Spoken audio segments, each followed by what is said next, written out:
پارہ نمبر 3 رکو نمبر 4 کی آیت نمبر 272 رکو نمبر 5 کے ساتھ۔ اعوذ باللہ من الشیطان الرجیم، بسم اللہ الرحمن الرحیم۔ للفقراء الذین احصروا فی سبیل اللہ لا يستطيعون ضربا في الأرض يحسبهم الجاهل أغنياء من التعفف تعرفهم بسيماهم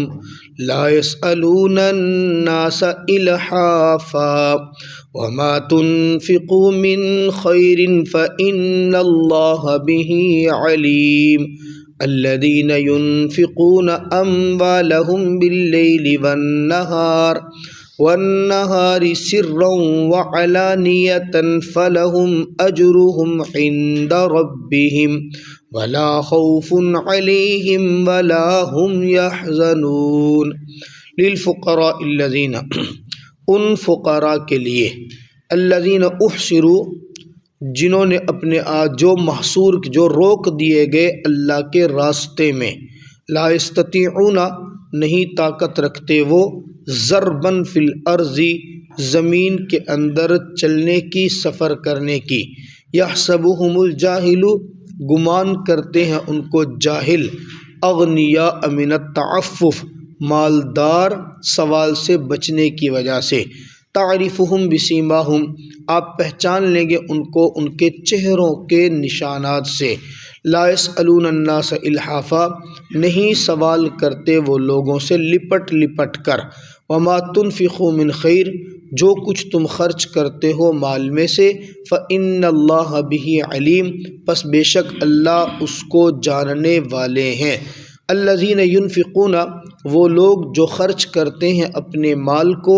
باللیل، رات کے اندر، والنہاری، اور دن کے اندر، سرًا، پوشیدہ طور پر، وعلانیتاً، اور اعلانیہ طور پر، فلہم اجرہم عند ربہم، پس ان کے لیے ان کا اجر ان کے رب کے پاس ہے، ولا خوف علیہم، نہیں کوئی خوف ہوگا ان کے اوپر، ولا ہم یحزنون، اور نہ ہی وہ غمگین ہوں گے۔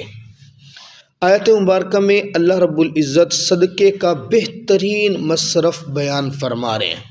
گزشتہ 2 رکوع سے اللہ رب العزت صدقات کے متعلق بیان کر رہے ہیں، اور یہ یاد رکھیے گا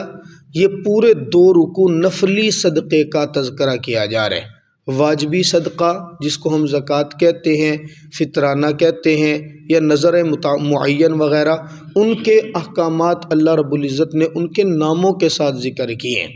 یہ 2 رکوع نفلی صدقے کے متعلق ہیں۔ بہترین مصرف کیا ہے؟ آپ صلی اللہ تعالیٰ علیہ وسلم کے زمانے میں مکۃ المکرمہ اور قرب و جوار سے، مدینہ کے دیہاتوں سے 400 کے قریب ایسے افراد تھے جنہوں نے اپنی زندگی محض علم دین کے حصول کے لیے وقف کر دی تھی۔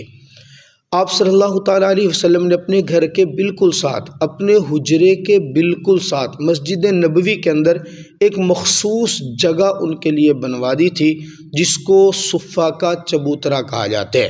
اصحاب صفہ کا چبوترا، وہ اس چبوترے کے اوپر ہی پڑے رہتے تھے۔ آپ صلی اللہ تعالیٰ علیہ وسلم اپنے گھر مبارک سے نکلتے، مسجد نبوی کے اندر تشریف لاتے، اسی صفہ چبوترے پہ ان کی تعلیم و تعلم کا انتظام کرتے۔ اب یہ پراپر ایک مدرسہ تھا رسول اللہ صلی اللہ علیہ وسلم کے زمانے میں مسافر طلباء کا، جس کو صفہ کا چبوترا کہا جاتا ہے۔ اب یہ ایسے لوگ تھے جو نہ کمانے کے لیے جاتے تھے، نہ ان کو کھانے کی فکر ہوتی تھی، نہ ان کے لیے کوئی ذریعہ معاش کا کوئی انتظام تھا۔ انہوں نے 24 گھنٹے اپنے آپ کو اللہ کا دین حاصل کرنے کے لیے وقف کیا ہوا تھا۔ صحابہ کرام کے گھروں میں سے کوئی کھجوریں بھیج دیتا، کوئی کھانا بھیج دیتا، کوئی چھوارے بھیج دیتا، کوئی بھیج دیتا، ٹھیک ہے، نہیں بھیجتا تو کئی راتیں ان کی بھوک میں تڑپتے ہوئے گزرتی۔ بہت سارے واقعات ایسے ہیں، جناب حضرت ابو ہریرہ رضی اللہ تعالیٰ عنہ فرماتے ہیں، میں بھوک کی وجہ سے نا رسول اللہ صلی اللہ علیہ وسلم کے پاس جب پڑھتا تھا، بھوک کی وجہ سے میں بے ہوش ہو جاتا۔ لوگ میری گردن کے اوپر پاؤں رکھ کے پاؤں سے گردن کو دبایا کرتے، اس زمانے میں مرگی کا جس کو دورہ پڑتا تھا نا، اس کا علاج وہ یہ کرتے تھے کہ گردن کے اوپر پاؤں رکھ کے اس کو دباتے تھے، تو یہ مرگی کے دورے کا علاج ایک مخصوص تھا ان کے علاقے میں۔ تو حضرت ابو ہریرہ رضی اللہ تعالیٰ فرماتے ہیں میں تو بھوک کی وجہ سے بے ہوش ہوتا، لوگ سمجھتے تھے کہ مجھے مرگی کا دورہ پڑا ہوا ہے، وہ میری گردن پہ پاؤں رکھ کے علاج کی نیت سے دباتے تھے، حالانکہ مجھے مرگی کا دورہ نہیں ہوتا تھا، میں بھوک کی وجہ سے بے ہوش ہوا کرتا تھا۔ تو ایسے صحابہ کرام، ایسے لوگ للفقراء الذین احصروا فی سبیل اللہ، جو اللہ کے راستے میں ہر قسم کے دنیاوی مشاغل سے روکے گئے ہیں اور وہ وہاں پہ پڑے ہیں، صدقے کا بہترین مصرف یہ لوگ ہیں۔ اللہ رب العزت نے ان کی نمائندگی کی، ان کے بارے میں ترغیب دی کہ یہ لوگ ایسے ہیں جو راستے میں زمین پر چلنے کی طاقت نہیں رکھتے۔ اب ایسے لوگوں کو چونکہ وہ مسجد نبوی کے اندر اصحاب صفہ تھے، صفہ چبوترے پہ رہا کرتے تھے، کسی سے مانگتے بھی نہیں تھے، سوال بھی نہیں کرتے تھے، اپنی ضرورت کا کسی کے سامنے تقاضا بھی نہیں کر رکھتے تھے، تو لوگ یہ سمجھتے تھے کہ یہ مالدار لوگ ہیں، ان کے پاس پیسہ بہت ہے، یہ تو دیکھو جناب صاف ستھرے کپڑے پہنے ہوئے ہیں، سفید رنگ کا لباس پہنا ہوا ہے، چہرے کے اوپر حشاش بشاش ہے، بڑے ان کے مزے ہیں۔ جیسے آج لوگ مولویوں کو کہتے ہیں کمال ہے یار، ان کی تو تنخواہ میں برکت بڑی ہے، 8,000 9,000 10,000 حد 15,000 لے کے بڑے مزے کی زندگی گزارتے ہیں، بہترین قسم کے کپڑے ہوتے ہیں، چہرے کے اوپر بڑا سکون ہوتا ہے۔ تو اس وقت بھی ایسا ہی تھا، یحسبهم الجاہل اغنیاء من التعفف، اللہ فرماتا ہے جاہل لوگ ان کو مالدار سمجھتے ہیں کیونکہ یہ لوگوں سے لپٹ لپٹ کے مانگتے نہیں ہیں۔ آج بھی کسی مولوی سے پوچھیں نا، راحل صاحب آپ پوچھیں جی مفتی صاحب آپ کی تنخواہ 18,000 ہے، ماشاءاللہ میری تو 70,000 ہے، میں 70,000 میں بڑی مشکل گزارا کرتا ہوں، آپ 18,000، بڑی برکت ہے آپ کی تنخواہ میں۔ آگے سے مولوی بھی کہتا ہے داڑھی پہ ہاتھ پھیرتے الحمدللہ بہترین، میرے بچے بھی الحمدللہ 8 ہیں، آپ کے کتنے؟ میرے 2 ہیں، تو اس کے 8 ہیں، وہ 8 بھی 18,000 میں، بڑا الحمدللہ، یعنی چہرے پہ بڑا ایک سکون۔ اللہ فرماتے ایسے لوگ لا يسألون الناس الحافا، جو چمٹ چمٹ کے اپنی ضرورتوں کا تقاضا نہیں نہ کرتے، جو اپنی باتیں نہیں رکھتے، ایسے لوگوں کو دینا یہ بہت زیادہ اہم ہے۔ وما تنفقوا من خیر، اللہ فرماتے ہیں ان کے اوپر جو بھی مال خرچ کیا جائے فإن اللہ بہ علیم، اللہ تعالیٰ اس کو بہت خوب جانتے ہیں۔ اب یہ چونکہ اللہ رب العزت نے خاص مہمانان رسول کی نمائندگی کی اور ان کے بارے میں ترغیب دی کہ جب یہ آپ سے مانگنے نہیں نہ آ رہے، یہ چہرہ بھی صاف ستھرا رکھے ہوئے ہیں، اطمینان بھی ظاہر کر رہے ہیں، بس اللہ کے دین میں لگے ہوئے ہیں، اپنے لیے مانگنے کا ان کے پاس ٹائم نہیں۔ ہاں یہ وہ صحابہ تھے جب آپ صلی اللہ علیہ وسلم کو کسی بھی دینی مہم کی ضرورت پڑتی جہاد پہ بھیجنے کے لیے 400 تو موجود ہیں، ان میں سے جتنوں کی ضرورت پڑی ان کو بھیج دیا، کہیں پہ تبلیغ کرنے کے لیے ضرورت پڑی ان کو اٹھا کے بھیج دیا، کہیں پہ جناب والا گشت کرنے کی ضرورت پڑی، باقی لوگ تو اپنے کاموں میں مصروف ہیں، ایک جماعت موجود تھی جہاں پہ میرے آقا ان کی تشکیل کرنا چاہتے وہاں پہ ان کی تشکیل ہو جاتی۔ ایسے ضرورت مندوں کے لیے اللہ رب العزت نے یہ اعلان کیا۔ جیسے یہ آیت مبارکہ اتری اس وقت مالدار صحابی تھے حضرت عبد الرحمن ابن عوف رضی اللہ تعالیٰ عنہ۔ چند ایک صحابہ کرام آپ کو مالدار نظر آئیں گے جن کی میرے خیال میں اگر تعداد گنی جائے 10 سے 12 مالدار صحابہ، جن میں حضرت عثمان غنی رضی اللہ تعالیٰ عنہ، حضرت عبد الرحمن بن عوف، یہ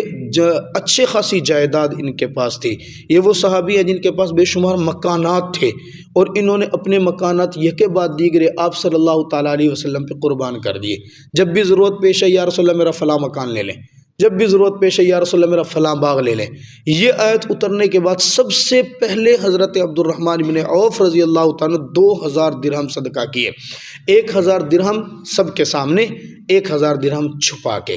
1,000 درہم رات کو، 1,000 درہم دن میں۔ حضرت علی رضی اللہ تعالیٰ عنہ نے جب یہ آیت مبارکہ سنی، آیت کا نزول، ان کے گھر میں اس وقت خشک چھوارے موجود تھے، انہوں نے اٹھا کے وہ سارے چھوارے اصحاب صفہ کے لیے بھیج دیے۔ دیگر تمام صحابہ نے جس طرح بس چلا انہوں نے اسی طرح صدقہ کیا۔ اللہ رب العزت نے پھر ان صحابہ کی جنہوں نے اس آیت مبارکہ کو سن کر صدقہ کیا، ظاہری طور پر بھی پوشیدہ طور پر بھی، دن کو بھی رات میں بھی، ان کی مدح کے لیے، ان کی تعریف کے لیے پھر یہ والی آیت اتاری، الذین ينفقون اموالهم باللیل والنہار سرا وعلانیہ، وہ لوگ جو اپنے مال کو دن میں بھی خرچ کر رہے ہیں، رات میں بھی خرچ کر رہے ہیں، پوشیدہ طور پر بھی خرچ کر رہے ہیں، اعلانیہ طور پر بھی، ان کے لیے پہلا میرا رب نے ایک وعدہ کیا، فَلَهُمْ أَجْرُهُمْ عِنْدَ رَبِّهِمْ، ان کا اجر ان کے رب کے پاس ہے۔ ظاہر سی بات ہے نیکی کا بدلہ اللہ کے علاوہ کوئی اور نہیں دے سکتا۔ ہم مال خرچ کر رہے ہیں، ہم نماز پڑھ رہے ہیں، ہم ذکر کر رہے ہیں، راتوں کو جاگ رہے ہیں، روزہ رکھ رہے ہیں، بھوکے پیاسے بیٹھے ہیں،